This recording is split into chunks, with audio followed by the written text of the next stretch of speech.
ఎన్నో పోషకాలు విటమిన్లు అధికంగా ఫైబర్ ఉన్న ఈ జొన్న కుడుముల రుచి ఒక్కసారి తిన్నారంటే మళ్ళీ మళ్ళీ కావాలంటారంటే అంత అద్భుతంగా ఉంటుంది. చిన్నపిల్లల కాంచి పెద్దవాళ్ళ వరకు అన్ని వయసుల వారు తినొచ్చు. ముఖ్యంగా డయాబెటీస్ వాళ్ళు కానీ డైటింగ్ చేసే వాళ్ళకి కానీ ఇది చాలా చక్కటి అల్పాహారం అంటే చెప్పొచ్చు. మరి ఎంతో రుచిగా ఉండే ఈ జొన్న కుడుములలో నేను ఏమేమి వేసాను, ఎలా చేశాను అనేది వీడియోని ఇక్కడ స్కిప్ చేయకుండా చివరి వరకు అయితే చూడండి. హలో అండి, వెల్కమ్ టు మా ఇంటి రుచి మనప కిచెన్. ఇవాళ మనం ఎంతో హెల్దీగా టేస్ట్గా ఉండడానికి కోసం ఇక్కడ నేను జొన్న పిండితో కుడుములు చేస్తున్నానండి. ఇక్కడ 1 కప్ వరకు అయితే నేను జొన్న పిండి తీసుకున్నాను. ఇప్పుడు మనం ఒక బౌల్ తీసుకొని అందులోకి జొన్న పిండిని అయితే వేసుకొని పెట్టుకోవాలి. అలాగే ఇందులోకి నేను ఒక 2 టేబుల్ స్పూన్ వరకు అయితే శనగపిండి వేస్తున్నాను.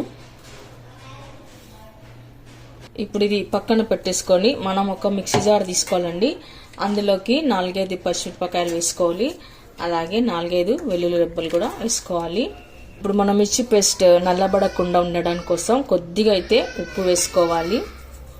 ఇప్పుడు మనం ఫైన్గా పేస్ట్ చేసి పెట్టుకోవాలి. మనం ఇలా మిక్సీ పట్టి పెట్టుకున్న పేస్ట్లో నుంచి కొద్దిగా అయితే తీసుకొని ఇప్పుడు మనం ఒక బౌల్లోకి అయితే దీనిలోకి వేసుకుందాము. అలాగే మనం ఇందులోకి కొద్దిగా జీలకర్ర అయితే వేసుకోవాలి. ఇప్పుడు కొద్దిగా నెయ్యి వేసుకుందాము.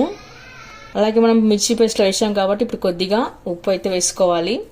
ఇప్పుడు మనం ఒకసారి అంతా బాగా కలుపుకొని పెట్టుకుందాము. ఇలా మనం నెయ్యి వేసి కలపడం వలన మనకి చాలా టేస్ట్గా బాగొస్తాయండి. కుడుములు అనేది సాఫ్ట్గా మెత్తగా బాగొస్తాయి. అలాగే మనం ఇందులోకి కాస్త గోరువెచ్చని నీటిని యాడ్ చేసుకుందాము. నీటిని కొద్దిగా చిమ్కరించుకుంటూ యాడ్ చేసుకోవాలి. మీ దగ్గర జొన్నపిండి జిగి ఉంటే వేడి నీళ్ళు అవసరం లేదండి. జిగి లేని వాళ్ళు ఇలా కాస్త గోరువెచ్చగా నీటిని అయితే వేసుకొని కలుపుకొని పెట్టుకోండి. మనం జొన్నపిండిని అంతా ఇలా కాస్త గట్టిగా కలిపి పెట్టుకున్న తర్వాత పిండిని ఇలా చిన్న చిన్న ఉండలుగా తీసుకొని కాస్త మనం కుడుముల షేప్ లాగా ఇలా చేసుకొని పెట్టుకుందాము. అన్నీ అలాగే చేసుకొని పెట్టుకుందాం. మీ ఇష్టం అండి, మీకు ఏ షేప్ కావాలంటే ఆ షేప్ కుడుములు చేసుకోవచ్చు. ఇలా అయినా చేసుకోవచ్చు, లేదా ఇలా బాల్స్ లాగా రౌండ్గా ఇలా కూడా చేసుకోవచ్చు. ఇలా బిల్లల టైపు కూడా మనం కుడుములు చేసుకోవచ్చు. నేనైతే అన్ని ఇక్కడ ఇలా చేసి పెట్టుకుంటున్నాను. కాస్త త్వరగా కూడా అయిపోతుంది అనమాట. మనము ఇలా షేప్లో కనుక కుడుములు చేసి పెట్టుకున్నట్టయితే త్వరగా కూడా అయిపోతుంది. కుడుములను మనకు ఆవిరి పట్టిస్తాము కాబట్టి డయాబెటీస్ వాళ్ళకైతే చాలా మంచిది. అలాగే బరువు తగ్గాలనుకునే వాళ్ళకి, వెయిట్లెస్ వాళ్ళకి కూడా చాలా చక్కటి ఆహారం అనే చెప్పొచ్చు. మార్నింగ్ బ్రేక్ఫాస్ట్ టైంలో మనకి ఇది అల్పాహారంగా తీసుకున్నట్లయితే చాలా అద్భుతమైన ఫలితాలు అయితే ఉంటాయండి. మనం కావాలంటే వీటిని ఆఫీస్ వెళ్ళే టైంలో లంచ్ బాక్స్లోకి కూడా తీసుకువెళ్ళవచ్చు. ఈవినింగ్ స్నాక్ టైంలో కూడా చేసుకోవచ్చు. ఇలా కుడుములని చేసి పెట్టుకున్న తర్వాత ఇప్పుడు ఇలా ఒక కడాయి పెట్టుకొని అందులోకి వాటర్ వేసుకోవాలండి.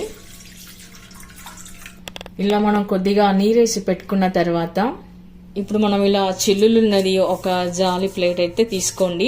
ఇది పాతకాలం నాటిది, మా అమ్మమ్మ వాళ్ళు చేసే కాలం నాటిది అనమాట. అప్పటి నుంచి మేము ఇదే యూజ్ చేస్తున్నాం ఇంట్లో. మేము కొత్తది అయితే తీసుకోలేదండి. మీకు కొత్తది కావాలంటే నేను ప్రొడక్ట్స్లో అయితే పెడతాను చూడండి. డిస్క్రిప్షన్ బాక్స్లో ప్రొడక్ట్స్లో అయితే లింక్ పెడతాను చూడండి. ఇప్పుడు దీనికి కొద్దిగా మనం అయితే నెయ్యి రాసుకోవాలి. ఇలాంతా నెయ్యి అప్లై చేసి పెట్టుకున్న తర్వాత మనం చేసి పెట్టుకున్న వీటిని ఇందులోకి వేసుకోవాలి. ఈ కుడుములను ఇందులోకి వేసుకుందాము. ఇలా కాస్త విడివిడిగా వేసుకొని పెట్టుకోవాలి. తర్వాత మనం ఇందాక వేసి పెట్టుకున్న వాటర్ ఇలా బాయిల్ వచ్చిన తర్వాత మనము ఇందులోకి అయితే పెట్టుకుందాము. ఇప్పుడు 10 నిమిషాల పాటు ఆవిరి పట్టించుకొని పెట్టుకోవాలండి. మనం ఇడ్లీ పెట్టుకుంటాం కదా, అలానే మీ దగ్గర ఇలా చిల్లుల గిన్నె లేనప్పుడు ఇడ్లీ పెట్టే పాత్ర ఉంటుంది కదా, అందులోకైనా పెట్టుకోవచ్చు. ఆ తర్వాత మనం 10 నుంచి 15 నిమిషాల వరకు వీటికి ఆవిరి పట్టించాలి. ఇప్పుడు 10 నిమిషాలు దాటిన తర్వాత మనము ఒక ఫోక్ స్పూన్ తీసుకొని ఇందులోకైతే పెట్టి చూడాలండి. పిండి ఉడికిందా లేదా అనేది తెలుస్తుంది. ఎక్కడ పిండి అంటుకోకుండా మనకి ఇలా కనుక వచ్చినట్టయితే పర్ఫెక్ట్గా ఉడికిపోయినట్లు. ఇప్పుడు మనం స్టవ్ ఆఫ్ చేసుకొని పక్కన పెట్టేసుకుందాము. కాస్త వేడిగా ఉంటుంది కాబట్టి ఇలా తీసి పక్కన పెట్టేసుకొని పెట్టుకోవాలి. ఇప్పుడు కాస్త చల్లారిన తర్వాత చూడండి, కుడుము అనేది బాగా పర్ఫెక్ట్గా అయితే ఉడికిపోయింది. ఇప్పుడు పర్ఫెక్ట్గా వచ్చినట్లు. ఇప్పుడు మనం కడాయి పెట్టుకొని అందులోకి 2 టేబుల్ స్పూన్ వరకు అయితే ఆయిల్ వేసుకోవాలి. మనకి కుడుములకి అంతగా ఆయిల్ పట్టే అవసరం లేదు కాబట్టి నేను ఇక్కడ 1 టేబుల్ స్పూన్ వరకు అయితే ఆయిల్ వేసాను. ఇప్పుడు ఆయిల్ హీట్ అయిన తర్వాత మనము ఆవాలు, జీలకర్ర, మినపగుళ్ళు వేసుకోవాలి. అలాగే ఇందులోకి కొద్దిగా మనం పచ్చి శనగపప్పు కూడా వేసుకుందాము. మీకు ఇష్టమైతే వేసుకోండి, లేకపోతే అవసరం లేదు. ఇప్పుడు వీటిని మనం ఇలా కలిపి పెట్టుకున్న తర్వాత మనం సన్నగా కట్ చేసి పెట్టుకున్న ఉల్లిపాయ ముక్కలు కూడా వేసుకోవాలి. వేసి కొద్దిగా కలర్ మారే వరకు, పచ్చివాసన పోయే వరకు మనం కలుపుకొని పెట్టుకుందాము. అలాగే ఇప్పుడు కొద్దిగా పసుపు, ఉప్పు మీరు చూసి వేసుకోండి. ఇందాక మనం పిండిలో కూడా కాస్త వేసాం కాబట్టి మన రుచికి సరిపడా ఉప్పు చూసి వేసుకోవాలి. ఆ తర్వాత ఇప్పుడు ఒకసారి కలిపి పెట్టుకోవాలి. మనం ఇలా సన్నగా కట్ చేసి పెట్టుకున్న కరివేపాకు వేసుకోవాలండి. ఇలా కట్ చేసి వేసుకోవడం వల్ల మంచి ఫ్లేవర్ యాడ్ అవుతుంది. మనకు తినేటప్పుడు కూడా పిల్లలు కానీ పెద్దలు కానీ పక్కకు తీసి పెట్టారనమాట. మనం ఇలా తాలింపులో కనుక కట్ చేసి వేసుకున్నట్టే కరివేపాకు తీయకుండా తినేస్తారు. కరివేపాకులో కూడా ఎన్నో పోషకాలు ఉన్నాయండి. ఏ విటమిన్, డి విటమిన్ అన్నీ చాలా పుష్కలంగా ఉన్నాయి కాబట్టి పిల్లలు కూడా తీయకుండా తినేయచ్చు ఇలా. తర్వాత మనం ఇందాక మిక్సీ పట్టి పెట్టుకున్నాం కదా మిర్చి పేస్ట్, ఇది కూడా వేసుకోవాలి. ఇదంతా కలుపుకొని పెట్టుకుందాము. మిర్చిలోని పచ్చివాసన పోయే వరకు కలుపుకొని పెట్టుకోవాలి. ఇలా ఉల్లిపాయ ముక్కలంతా కలర్ మారి ఇలా కాస్త దగ్గర పడ్డ తర్వాత ఇందాక మనం ఉడికించి పెట్టుకున్న జొన్న కుడుములను వేసుకోవాలి. వేసుకొని కలుపుకొని పెట్టుకుందాము.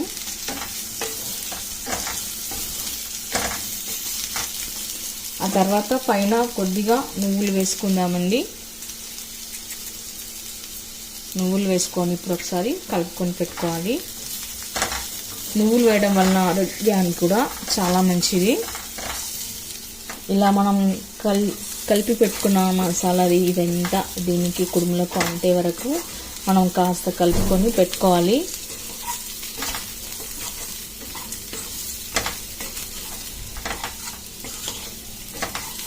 ఇందులో కొద్దిగా శనగపిండిని కూడా యాడ్ చేసాం కాబట్టి మరింత రుచిగా అయితే ఉంటాయండి కుడుములు, జొన్న కుడుములు. మనం పెద్దవాళ్ళు చేసేవాళ్ళనమాట. మనం చిన్నప్పుడు ఆ టైంలో మా అమ్మమ్మ వాళ్ళందరూ చేసేవాళ్ళు. ఆ కాలంలో మా చిన్నప్పుడు చేసేవాళ్ళండి, తినేవాళ్ళము కాబట్టి అప్పుడంతా గట్టిగా ఉండేవాళ్ళు మన పెద్దవాళ్ళు.